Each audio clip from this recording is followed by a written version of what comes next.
My name is Marcus Challenger. I'm from the Flat Shoals congregation, Decatur.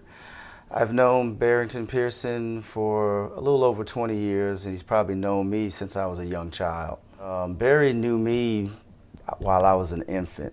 He served in my hometown in South Carolina where the need was great.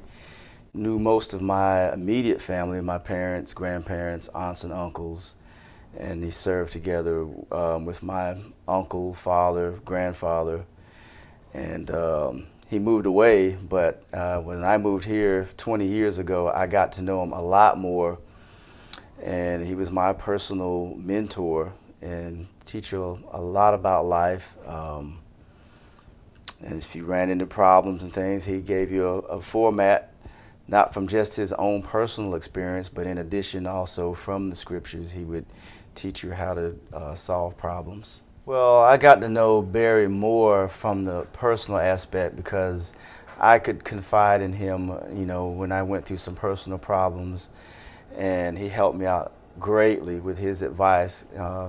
Although some of it may have been from his personal experience, the good majority of it was also from a Bible standpoint, and that helped me get through, you know, tough times that I was having.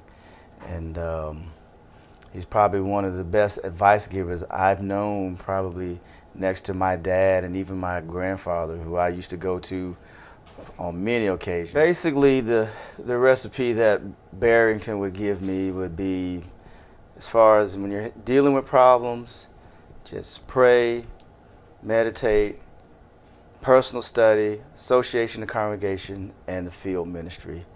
And with that being said, you can't go wrong following those points. As far as a good example between Barry and Barbara, there was a lot of love between the both of them. I mean, through all the slapstick joking and jabbing, jeering, it was all, you know, you could still tell that ultimately they loved each other a lot.